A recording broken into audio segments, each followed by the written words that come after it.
जय श्री राम, जय श्री महाकाल। एक और यस बैंक बनने वाला है। पूरे मार्केट में ऐसी बातें चल रही है आईडीएफसी फर्स्ट बैंक को लेके। सर एक और यस बैंक बनने वाला है और इसी तरह का जो फ्रॉड है ना वो यस बैंक में भी हुआ था। पढ़ना पड़ेगा, चीज़ों को समझना पड़ेगा। ऐसा कुछ नहीं है। पूरा का पूरा विश्लेषण आपके सामने रख रहा हूँ, बट ये ध्यान रखिएगा ये कोई बाइंग सेलिंग रिकमेंडेशन नहीं है। इसको रिकमेंडेशन के हिसाब से मत देखिए और समझिए कि जब फ्रॉड आता है तो उसको कितनी डिटेल में देखना पड़ता है और एग्जैक्टली है क्या। सबसे पहली चीज, फ्रॉड का अमाउंट कितना है। फ्रॉड का अमाउंट है 590 करोड़ रुपीस। छोटा है नहीं, बड़ा है, बहुत बड़ा है। अगर बैंक की कंडीशन को देखो तो उस हिसाब से हाँ बड़ा है। किसके बीच में फ्रॉड हुआ? चंडीगढ़ ब्रांच, जो आईडीएफसी फर्स्ट बैंक की चंडीगढ़ ब्रांच है, वहां पर ये वाला फ्रॉड हुआ है। फ्रॉड किसके साथ हुआ, कौन सी कंपनी के साथ हुआ? हरियाणा का जो स्टेट गवर्नमेंट का जो सेटअप था वहां पे हुआ। क्या हुआ एग्जैक्टली? अनऑथोराइज ट्रांजैक्शंस किए गए एम्प्लॉइज द्वारा। मतलब जितना अमाउंट डिपॉजिट हुआ उतना अमाउंट शो नहीं हुआ, जितना सेटअप हो रहा था, जितना अकाउंट में उनके पैसा होना चाहिए था उतना नहीं था। टोटल मिला के अमाउंट हो गया बड़ा। सिंपल सी बात है, एक आपने वो कहानी जरूर सुनी होगी, सोने के अंडे देने वाली मुर्गी। इन्होंने मुर्गी काट दी, 590 करोड़ का गेम खेल दिया और उस चक्कर में हालत टाइट हो गई। ये जो एक्चुअल बैलेंस है और इनके पास में जो बैलेंस है उन दोनों में डिफरेंस है, और ये डिफरेंस बहुत बड़ा है। अनऑथोराइज ट्रांजैक्शंस हुए हैं हरियाणा स्टेट गवर्नमेंट के अकाउंट से, क्योंकि इनके डिपॉजिट्स मैच नहीं कर रहे। क्या ये छोटा मोटा फ्रॉड है? बिल्कुल नहीं, ये बहुत बड़ा फ्रॉड है। क्या ये बैंक के ऑपरेशंस पे क्वेश्चन डालता है? बिल्कुल डालता है, इसमें कोई डाउट नहीं है। क्या ये सिर्फ ब्रांच रिलेटेड है? हाँ, ये ब्रांच रिलेटेड है, क्योंकि मेजॉरिटी हम लोग जितने भी ट्रांजैक्शंस कर रहे हैं वो ट्रांजैक्शंस करते कैसे? ऐप के थ्रू करते हैं, आज की तारीख में यूपीआई के थ्रू करते हैं, तो इफेक्टिवली इतना फर्क नहीं पड़ता। बट यस, ये छोटा फिगर नहीं है। उसके अलावा ये जो 590 करोड़ का जो फिगर है, अगर मैं इसको थोड़ा बैलेंस शीट से कवर करने जाऊं तो Q3 में इनका टोटल प्रॉफिट ही 500 करोड़ था। मतलब एक क्वार्टर का पूरा प्रॉफिट लॉस में चले गया। लॉस मतलब फ्रॉड में चले गया।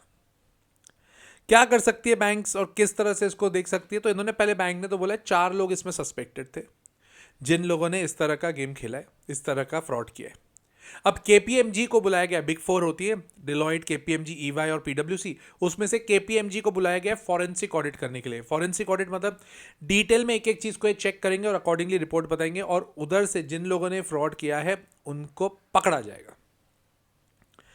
ये पूरी प्रोसेस चल रही है। अब इसके बाद में सीईओ के स्टेटमेंट आना बहुत जरूरी थे। सीईओ ने कहा है कि हमारे पास 1000 से ज्यादा ब्रांचेस है भाई साहब, हमारा सिस्टम इंटैक्ट है, उसमें कोई दिक्कत नहीं। हमारे पास मेकर्स, चेकर्स, ऑथोराइजर्स सब है, हर ट्रांजैक्शंस के हैं। ये अलग बात है कि उस ब्रांच में बहुत बड़ी दिक्कत हुई है, बहुत बड़ा फ्रॉड है, उसकी एक्सेप्टेंस कर रहे हैं। बट ऐसा कह रहे हैं कि ये उनके हिसाब से, सीईओ के हिसाब से बहुत बड़ा मैटर नहीं है। कैसे नहीं हुआ भाई साहब? 590 करोड़ का फिगर कोई छोटा फिगर तो है नहीं। हरियाणा गवर्नमेंट ने एयू को और आईडीएफसी फर्स्ट बैंक दोनों को अपने जो पैनल में थे, जिनके पास इनके अकाउंट्स है, उनको दोनों को बाहर कर दिया है। देखो, बनता भी था, इसमें तो कोई डाउट ही नहीं है। अब पंगा ये है कि ये पैसा कैसे रिकवर होगा, कितना रिकवर होगा, उसके अकॉर्डिंग Q4 के रिजल्ट्स बनेंगे।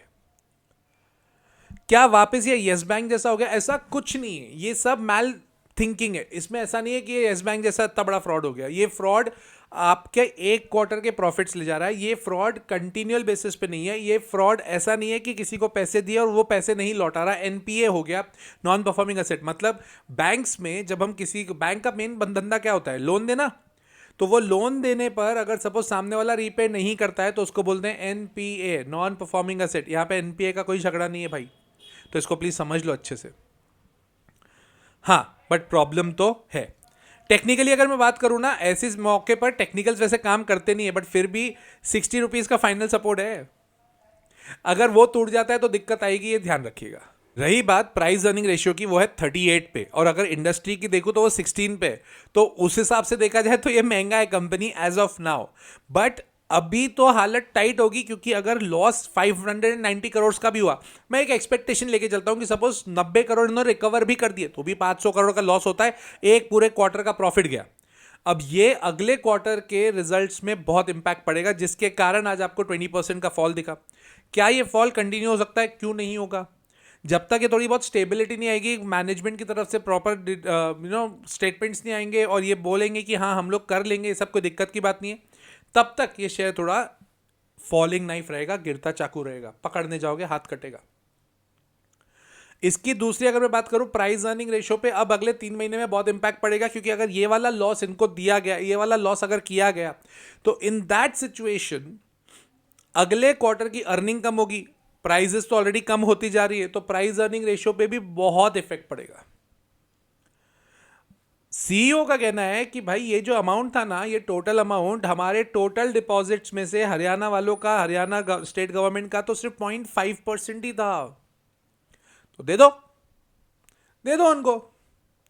दोगे तो तुम्हारी प्रॉफिट कितने एक क्वार्टर के? 500 करोड़, तो वो गया प्रॉफिट, पूरा एक क्वार्टर गया तुम्हारा। ये चीज के चक्कर में मार्केट अभी भी इसको बहुत नेगेटिवली ले रहा है, जो कि वाजिब भी है, गलत बात नहीं है। दिसंबर क्वार्टर का रिजल्ट आया है, एक बार उसको भी देख लेते हैं हम लोग। 10,417 करोड़ का ये रेवेन्यू जनरेट किया, जो कि अगर मैं पिछले साल के दिसंबर से कवर करूं तो वहां से करीब 8 to 9% का ग्रोथ था। दैट वाज गुड, खराब नहीं, अच्छी बात है। फाइनेंशियल लॉस में चल रही कंपनी, और अदर इनकम को जोड़ूं तो जाके प्रॉफिट आ रहा है, तो प्रॉफिट आ रहा है 479 करोड़, जो कि पिछले साल इसी समय 340 करोड़ था। इस हिसाब से देखो तो फाइनेंशियल्स में बहुत ज्यादा दिक्कत नहीं है। दिक्कत यह है कि जब फ्रॉड आ गया ना, तो भाई जहां पर धुआं छोड़ो, यहां पर तो आग दिख रही है हमें। तो हमें क्या करना चाहिए? थोड़ा वेट करना चाहिए। क्या यहां पे बाइंग अपॉर्चुनिटी बनेगी? 110% बनेगी। ये बैंक खत्म नहीं होगी, इतनी आसानी से खत्म नहीं होगी। ये वाली बैंक येस बैंक नहीं है। येस बैंक का मैटर अलग था, इसका पूरा अलग है। बैंकिंग क्राइसिस अलग होता है, ये पूरा अलग है। अभी रिसेंटली मैंने पीएनबी का भी सुना एक जगह पर, पंजाब नेशनल बैंक का, वहाँ पे भी कुछ लॉकर्स में इशू है। अब देखो यार, ये डर क्रिएट कर रही है चीज़ें।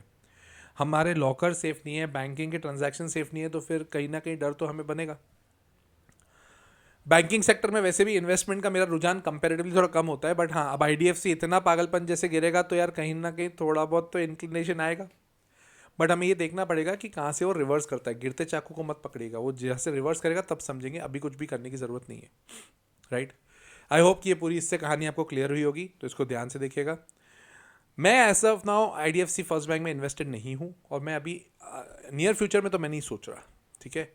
साप्ताहिक मार्केट अपडेट में आप सबको पता ही है कि मैं कौन कौन सी कंपनीज में ज़्यादा इन्वेस्टेड रहता हूँ, कौन सी ज़्यादा इंटरेस्टेड रहता हूँ मैं जिस कंपनी में, तो आप उससे तो पहचान जाते ही हैं। राइट। तो मिलता हूँ अगले वीडियो में। टिल देन, जय श्री राम, जय श्री महाकाल।